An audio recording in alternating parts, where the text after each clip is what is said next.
এই মাহফুজ, আমি তো বললাম তো থাকবেন না, এই কারণ মাহফুজ, এই আসিফ, হুম, এই নাহিদ, এই হাসনাত, এই সার্জিস রাস্তার টোকায়ের কাছেও মার খাবে, কেউ ঠেকাইতে আসবে না। কি মনে করে মাহফুজ, মনে করে কি ও ও নাকি 5 কোটির নিচে নাকি ও কোনো ও করে না, ওর সাথে কোনো ডিলিংস 5 কোটির নিচে নাকি করা যায় না। এটা অভিযোগ, আমার কাছে আমার কাছে কোনো প্রমাণ নেই, অভিযোগ বলে রাখলাম। এই অভিযোগগুলো আমরা এখন না বলি, কারণ তো এখন কথা হচ্ছে না, কিন্তু এই যে মানুষগুলি তারা যে এখন মনে করেন যে মবতন্ত্রে এই মব মানে শাহবাগীদের বিরুদ্ধে কথা বললে তার গায়ে লাগে, তিনি এখন এটা চান না। মাহফুজকে 1000 কোটি টাকার মালিক বানাই দেবো আমি, $1 বিলিয়ন মালিক বানাই দেবো, $1 বিলিয়ন। $1 বিলিয়ন মালিক হওয়ার পরে মাহফুজ মনে করে কি মেম্বার নির্বাচন করে পাশ করে আসতে পারবে? মাহফুজ যাক তো, ওরা স্থানীয় নির্বাচন করতে চাইছে কেন? ওরা আগে আগে ওই করতে চায়, ওই যে টুর্নামেন্টের আগে, বড় টুর্নামেন্টের আগে কিছু ম্যাচ হয় না, ওইটা খেলে ওরা মনে হয় মেম্বারই নির্বাচন, ধরেন আসিফকে এই হাতি মার্কায় অমুক ইউনিয়ন পরিষদের মেম্বার নির্বাচনে ভোট দিন, এভাবে মনে হয় ওরা মেম্বার হিসাবে আগে দেখে আসতে চাচ্ছিল মাঠটা কি অবস্থা, তারপরে জাতীয় নির্বাচন। জামানত নিয়ে আসতে পারবা না বিএনপি এবং জামাতের কাছ থেকে। অতএব এত লাফানোর কিছু নাই যে আপনি এসছেন মপতন্ত্রের মাধ্যমে, আপনি এখন এসে সবকিছু আইন কানুন ভাবে তারপরে দেখেন। আইন, এই যে বিচারকগুলোকে আপনি সরাইলেন, কোন আইন দিয়ে সরাইছিলেন?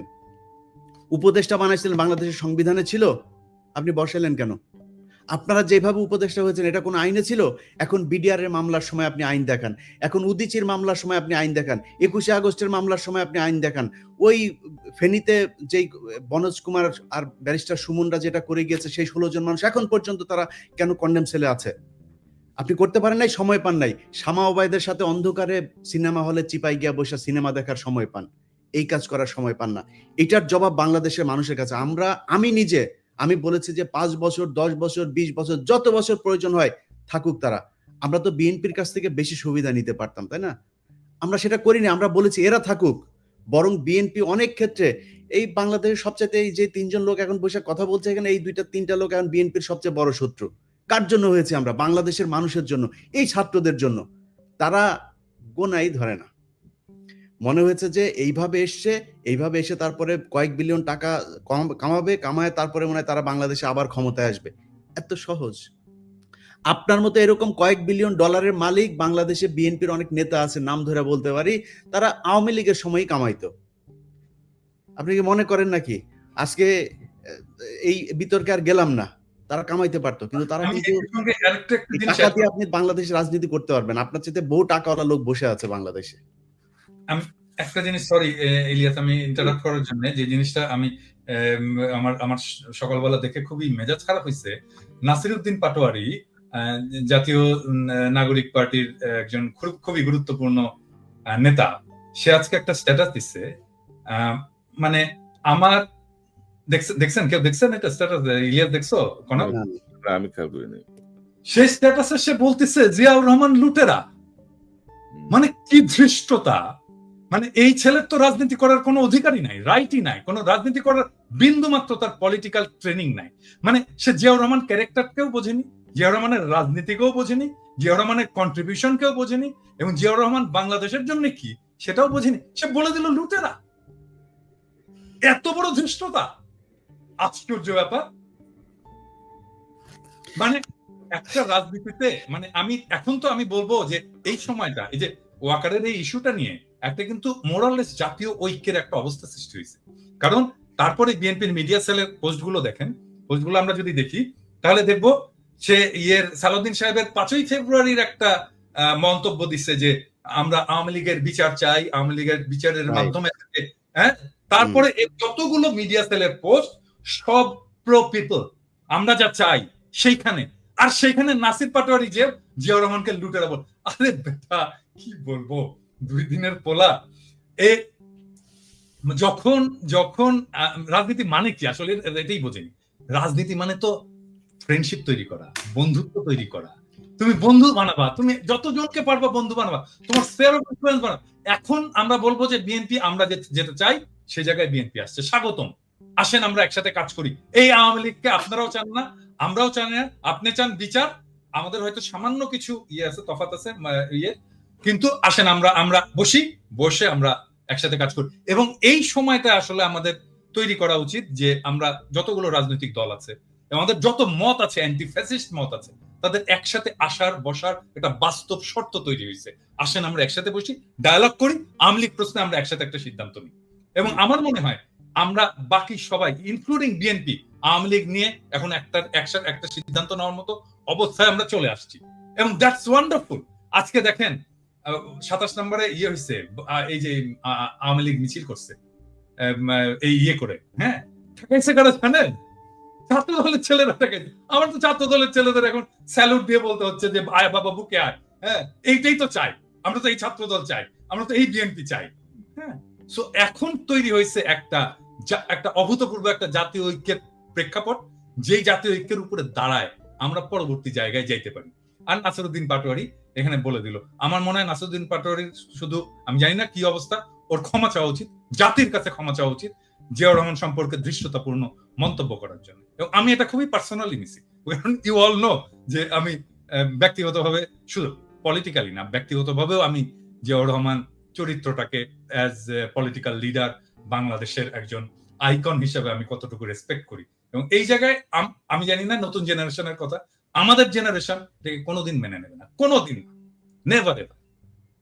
এইটা যদি ছাত্ররা না জানে, নতুন দলের লোকেরা যদি না জানে, তাহলে রাজনীতি না করাই। না দাদা, ওই যে ছাত্র উপদেষ্টা বা ছাত্র যারা দলের নেতৃত্বে আছে, তাদের যে বডি ল্যাঙ্গুয়েজ বা তাদের যে হাবভাব আর কি, এটা ঠিক মনে হয় না যারা বিপ্লব করে আসছে আর কি, মনে হয় যেন একটা ওই এলিট পলিটিক্যাল পার্টি। কনক ভাই, আপনি দেখেন শুরুর দিকে আমরা যখন আসিফ নজরুলের ব্যাপারে কথা বললাম, আমি আসিফ নজরুলের ব্যাপারে কথা বলার পরে এই আসিফ সবার আগে এসে আসিফ নজরুলের পাশে দাঁড়াইলো, কিচ্ছু বলি নাই, হজম করেছে। আজকে আপনি আপনার বইতে লিখেছেন ক্যান্টনমেন্টে আপনি জানেন হাসনাত গিয়েছে, হাসনাত বলেছে না যায় নাই সে, আপনি গিয়েছেন। এখন আমরা কোনটা, ক্যান্টনমেন্টে কিছু একটা ঘটেছিল, আমি বলেছিলাম যে ডক্টর ইউনূসকে প্রধান উপদেষ্টা বানাইতে চায়নি, আসিফ নজরুলকে বানাইতে চাইছিল। এখন তো আপনারা স্বীকার করছেন, এতদিন স্বীকার করেন নাই কেন? এতদিন স্বীকার করা উচিত ছিল। তাইলে তো আসিফ নজরুল, আসিফ আজকে যায় মানুষের কাছে যায় বলে যে সে তার আসিফ নজরুলের সাথে তার সম্পর্ক ভালো নাই, ইলিয়াস ভাই কেন আমার পেছনে লাগলো। আরে ভাই, আপনার সাথে ভালো সম্পর্ক না আমি কেমনে বুঝবো? আপনি প্রথম আলোর নিয়ে আমার আমার আমার আমার যে রক্তের ভেতরে এন্টি ইন্ডিয়ান যে সেন্টিমেন্ট আমার ভেতরে কাজ করে, তার সবচাইতে বাংলাদেশের প্রধান দোসর হলো গিয়া প্রথম আলো আর ডেইলি স্টার। আপনি সেই প্রথম আলোর কাছে যায় তারপরে আপনার বই ইয়ে করেন, আপনি আর জায়গা পান নাই কোথাও। আপনার পক্ষে কথা বলবো কেমনে? আমরা তো বলতে চাই একটা দল দরকার ছিল যারা কিনা রাজনৈতিক শক্তির বাইরে গিয়া বাংলাদেশটাকে একটা সুন্দর জায়গায় নিয়ে যাবে। এই জন্য মানুষ জীবন দিয়েছিল, মানুষ আপনাদেরকে ব্ল্যাঙ্ক সাপোর্ট দিয়েছিল যে যা মনে চায় করেন, যত বছর প্রয়োজন হয় করেন। আপনার তো এই ডক্টর মোহাম্মদ ইউনূসকেই রাখতে চান নাই, তার মানে আসিফ নজরুলকে রাখতে চেয়েছিলেন। কে চেয়েছিল, কেন চেয়েছিল? তারা কি এখনো আছে আসিফ নজরুলের সাথে? তাহলে থাকলে তারা কারা? ক্যান্টনমেন্টের সেই অংশটাকে আমাদের সামনে তুলে ধরতে হবে। ক্যান্টনমেন্টের সেদিন কি হয়েছিল সেটা খুঁজে বার করা খুব জরুরি। আমিও কনক্লুশনে যাই, কারণ হচ্ছে যে এতক্ষণ যা বললাম সেটা একজন দেশের নাগরিক, আমার মনে হয় একজন দর্শক যে চিন্তাটা করছে সেই কথাগুলো আমি কিছুক্ষণ আগে বললাম। কিন্তু এখন এইখানেই যদি আলোচনা শেষ হয় তাহলে মানুষ হোপলেস হবে। তাহলে কি হচ্ছে, কি হইতে পারে? দেখেন, আমাদের দেরি হয়ে গেছে, এটা সত্য কথা। যদি আপনি চিন্তা করেন এখন আমরা বলছি সবাই আওয়ামী লীগকে নিষিদ্ধ করতে হবে, মানে আমার এই কথাটা মানে দুই ভাবে করার সুযোগ নাই। আওয়ামী লীগ নিষিদ্ধের ক্ষেত্রে পৃথিবীর ভিতরে যদি একটা প্রাণী জীবিত থাকে সেটা আমি সবার আগে, বাট তারপরও যুক্তির খাতিরে বলি। কারণ বাংলাদেশে মুসলিম লীগ আছে না এখনো, বাংলাদেশে এখনো জাসদ বাসদ টাসদ বহুত দল আছে না, নিষিদ্ধ করা লাগে নাই তো, নিষিদ্ধ করতে হয়েছে না। নিজামী ইসলামী পার্টি টার্টি অনেক পার্টি ছিল, বড় বড় পার্টি ছিল, ইভেন মাওলানা ভাসানীর দল পর্যন্ত তো এখন খবর নেই। যদি মানুষ না চায়, দল এমনিতেই চলবে না, দল এমনিতে ব্যান্ড হয়ে যায়। মানুষ চায় কিনা? মানুষ তো চায় না। আমরা আলোচনা করেই বোধহয় আওয়ামী লীগকে আরো বেশি মানে চাই কি না চাই, কিন্তু আমরা তাদেরকে চাই না না চাই তার চাইতে সবার আগে আমাদের চোখের সামনে যে আওয়ামী লীগগুলো আছে তাদেরকে আমরা সরিয়েছি এখন পর্যন্ত। যদি আমি ক্যান্টনমেন্ট বাদও দেই, ক্যান্টনমেন্ট তো সুপার ক্লাস, এরা তো আবার সুপিরিয়র, এদেরকে নিয়ে তো কিছু বলা যাবে না। এরা তনুকে ধরে ধর্ষণ করে মারা ফেলছে, তনুরে মারার পরও ক্যান্টনমেন্টের সেই ব্রিগেডিয়ারের বিরুদ্ধে এখন পর্যন্ত কোনো বিচার, নামও বলে নাই কেউ। আমি অনেক চেষ্টা করেছি তনুর পরিবারকে, তার পরিবারকে নানান ভাবে এই গোয়েন্দা সংস্থার লোকজন করেছে, এই দেশে যদি সেনাবাহিনীর নিয়ে বলতে চাই 5 তারিখের পর থেকে যত সমস্যার কারণ, সব সমস্যার মূল কারণ হচ্ছে সেনাবাহিনীর কতিপয় এই দুষ্কৃতিকারী। এরা 32 নম্বরে ভাঙতে যাওয়ার সময় বাধা দিয়েছে। এরা প্রথম আলো সামনে নিয়ে তারপরে সেনাবাহিনী দাঁড় করিয়ে রেখেছে। এরা গিয়ে এই পর্যন্ত যত আলেমরা বের হয়েছে, সে আলেমদেরকে আপনি জানেন কনক ভাই, আমি সেনাবাহিনীর প্রতিনিধিকে আমি একদম সরাসরি বলেছি যে আপনাদের এই অফিসার করছে। বলল হ্যাঁ আমরা দেখছি, আমি এখনই দেখছি। আমাদের সামনে বসে ফোন দিল ঢাকাতে। কি হয়েছে? এখনো পর্যন্ত আলেমদেরকে জামিন দেয় না। জজ সাহেব জামিন দেয়, সেনাবাহিনীর এই ডিজিএফআই ফোন করে তারে থ্রেট করে।